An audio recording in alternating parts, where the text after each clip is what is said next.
said to the crowd, "The more you feed me, the more I feed you."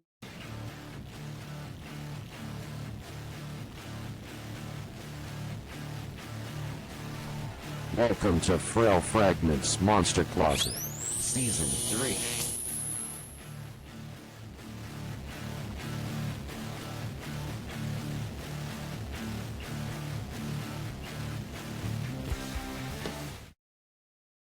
Hey, it's Thursday, April 2nd, 2026. This is the Monster Closet episode 221. Our next guest reached out to me, and his name's Kevin, at Kevin MKay. Follow him around. I got a chance to check him out. I mean, great musician, great music. Thank you for being with us today, Kevin. How are you? Good, man. Good. Thanks for having me, Len. Yeah, man, my name is Kevin McKay, and I came across an interview you did actually with Nicola Magnolia. Oh, nice. Okay. Yeah, we had just done a show together at Hughes Room. Oh, nice. Cool. Yeah.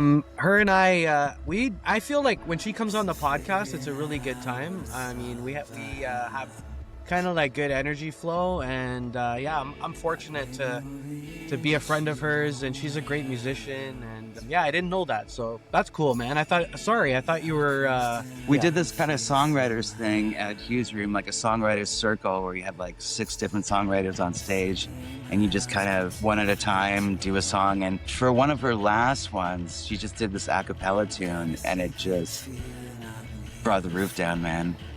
Yeah, she has a really good voice. She has power. Her licks are like really intense, and like they're hard to pull off. She's a great singer, and she's a really hard worker, man. Like that girl, she's the package, right? Like she works really, really, really hard at what she does, and all the power to her. And she's pushing through. So sky's the limit for people like her. I wish her all the best. So yeah.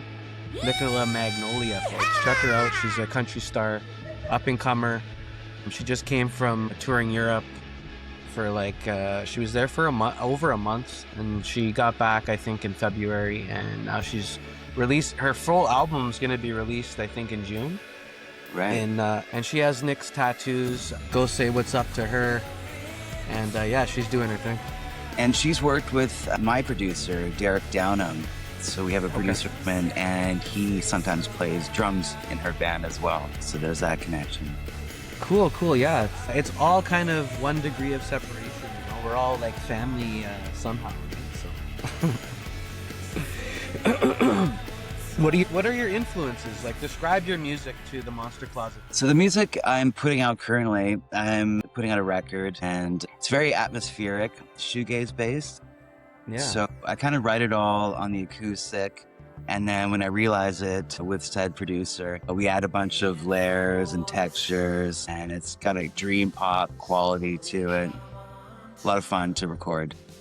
What were your influences kind of coming through the music scene? Well, there was a great movement that came out of the UK, a shoegazer movement.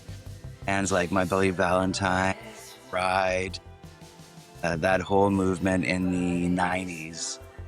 And that kind of really, there's something about that just hit me. You could just take a good song and then just douse it in guitars and keyboards and all sorts of layers. Yeah, man, I get that from you for sure. Like it's like you have a big sound. I feel like it's like 80s, early 90s, you have like a cool style to what you're trying to do. And you dip into different realms, like you go into rock. And I checked the songs that you sent me, like Blue Day and When Something Solid. Felt like they were a little bit more 80s. And Help Is On The Way had a little bit more of a rock vibe to it. But it's really good stuff. Thank you. Yeah, like I'm a big fan of The Cure. Well, I got into The Cure for a moment in time, and I really love how they can like play together. Cure are amazing at playing together. Yeah. And I feel like all of your sounds are playing together, right? So it's like, it reminded me a bit of like The Cure, but I mean, it's a lot of different things, right? Like, so good I'll for take you. it. Yeah. So what are your plans for 2026? Well, I've been recording an album. Yeah, so it's been coming out, doing the one song at a time thing, as people are doing these days. So I've been doing that since the fall and putting out songs. So I'm almost done releasing all of them, which is pretty exciting. So that said, I'm going to go back in the studio. I've got a bunch more songs, going to record in the same studio again and get another batch going. So are you a singer-songwriter? Do you have, well, you are, but do you have a band, or are you just kind of playing with an acoustic or what? Yeah, I haven't put a band together, so it's more of a studio project in that sense. I've been, I have so many friends in this town that are great musicians, so I've been toying with the idea of putting a band together for this. But for now, to support these songs, I've been doing songwriter shows, so me and an acoustic, and I've just shifted over to introducing just me and the electric, which has been kind of fun as well. For sure. I think you should keep doing that for as long as possible, right? Like, just get your chops as far as playing live. Like, it's fun to play live, and stripped down versions of your songs are great too, right? Because you see what it is, right? You show up and you're playing an acoustic guitar or an electric guitar, but you're not hiding behind like a full band, and it gives the viewer an opportunity to see you like stripped down and what your talent is as a musician, right, in songwriting. So that's great too, and I love playing acoustic shows, so yeah. Yeah, the song has come through that way a lot. I play a poetry night once a month, and so it's all poets, but they've graciously allowed me to come in with my guitar and sing a couple songs in that. And yeah, when you strip it down to the acoustic, the way that the songs are written, it really gets the song, the lyrics across that it may not if it's drenched in 1,000 guitars in them. Why are you doing this? Like, why are you doing all this? Why do you think you're playing music, or you're putting yourself out there? You reached out to me today. Why are you doing it, Len? Because we have to. We have to. Yeah, it's a big question, I know. Like, for me, it changed. I think it's the definition of why it changed a lot. Now it's a little bit more 3D, because I've been doing it for a long time. And before, back in the day, I played like 3 times a week. We did like 350 shows in like 2 or 3 years. We were like playing all the time. And now we do we're scaling back. In 2020, I think we did, or 2022, we did 16 shows.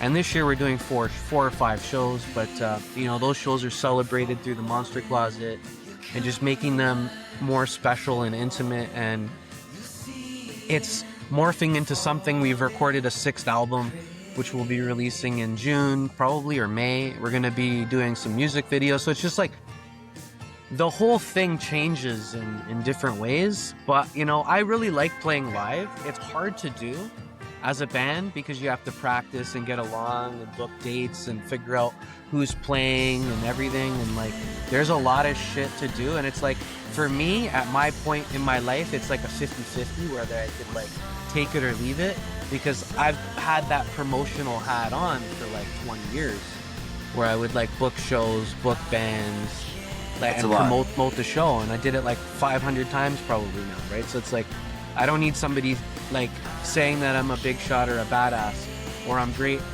or whatever it is, because I believe in myself. I know I'm and my songs are deserving to be out there. And that's kind of why I'm doing it. And it's hard to do is another reason why I'm playing live, and I like to do it. And the whole process is really hard, and people should challenge themselves. And it's it's just a way to work on yourself, I think, right? Playing in a band and having patience and not having control of things. And because we don't have control of anything.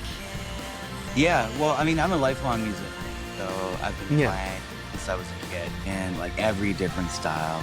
I played big band, I played in hip-hop groups, I've played in heavier bands, everything, right? So I just have an urge to do, I have a weekly gig here in Toronto where I have a jazz gig, I do sorts of things. I play guitar in a shoegaze band that we're going to start playing some shows now, so nice. I can't, we call it amongst our friends, we call it the curse. Mm-hmm. I couldn't stop if I wanted to. See, for me, it's I can't live by the sort of music because I have a family, so I need a safety net.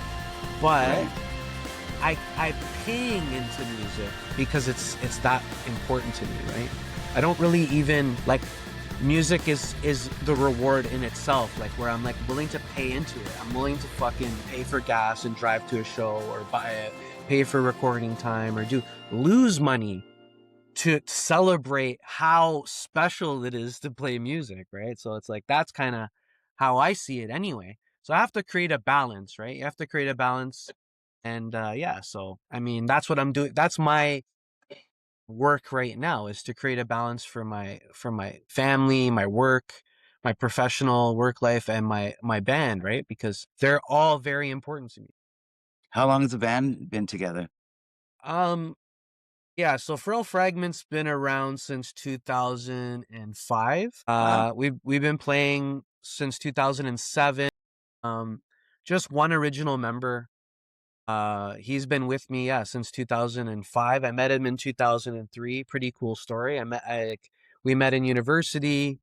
I ended up marrying his sister, and we ended up fucking touring for years, right? So it was pretty cool. Music's, he's a big part of my music career. Like I started playing music though a long time ago, like 1995 or 6. Started playing shows in downtown Toronto and stuff like that. But yeah, Yeah. with this project, it was 2005, playing like live, and It was a different town back then. yeah, man, it was The like 90s. well, when I started playing music, and I was just talking to Carm Lamont about this, who's a great musician, by the way. And I was talking to her about playing these Battle of the Bands when you were like 14. I'd play like, Elma Combo and the Big Bop and the Reverb and all these places that were, well, the Elma Combo's around now, and it's like one of the best places in Toronto to play, but it was a fucking dump back in the day. Right? Well, And I love yeah. yeah. And It was so we were playing, like, we'd play upstairs at a Battle of the Bands, and like we play the Opera House and too, and you just get fucking rinsed by these promotional companies, right? And you're a kid that just wanted, were sold a dream to play on stage, and you wanted to be Kurt Cobain or whoever you were, and you didn't, Nick, you were just bringing so many people, and these guys were driving BMWs and stuff. So I was just like, you know what? I can do this shit.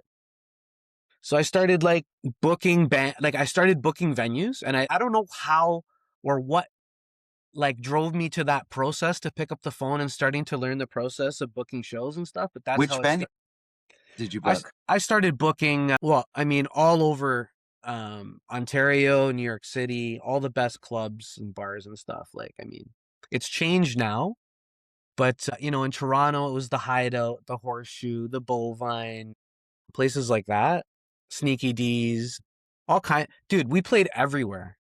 Clinton's, like anywhere that was anywhere, we played pretty much, right? Yeah, I met the I played all Reverb, the the Big Bop.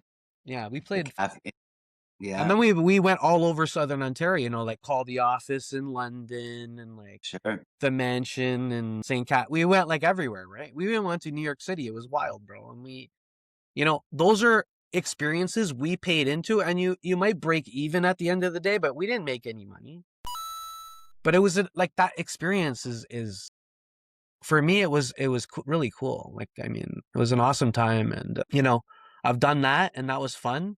And it's like, being successful now is something else. I feel, right?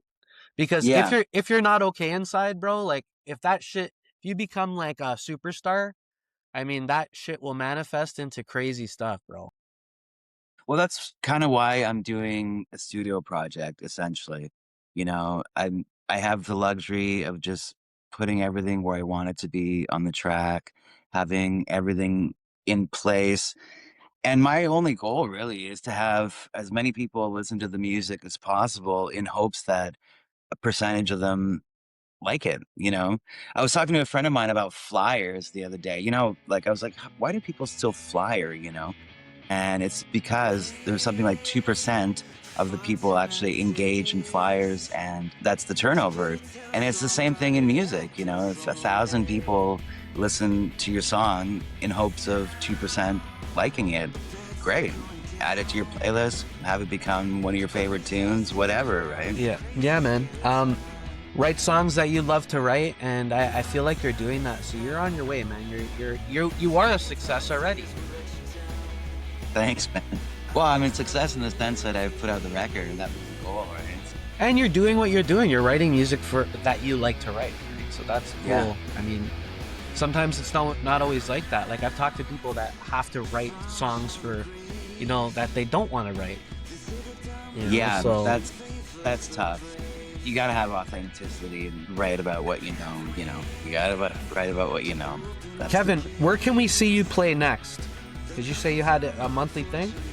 Yeah, well, busy winter. It's slowing down a little bit. I don't have anything booked right now that I can plug. I'll let you know though. To find the real Kevin Mkai, go to @Kevin Mkai, Kai. We're gonna put the link here. Thank you so much, Kevin, for joining us today. We appreciate your time. This is the Monster Closet episode. I don't even know what episode it is. It's been 221, man. We're rolling. We're rolling with the punches. Thank you so much. I mean, yeah, I produce the show, and you know, it falls all on me, but it's a creative process that I, believe it or not, like doing. You know, it's a way that musicians can have a voice, and as well as myself. And you know, I'm open to talk about anything, and you know, but I'm a musician, and you know, it's always cool to have a musician reach out to me and you know, say what's up. I appreciate you, Kevin McKay. This is the Monster Closet episode 221, Thursday, April 2nd, 2026. We out. Peace.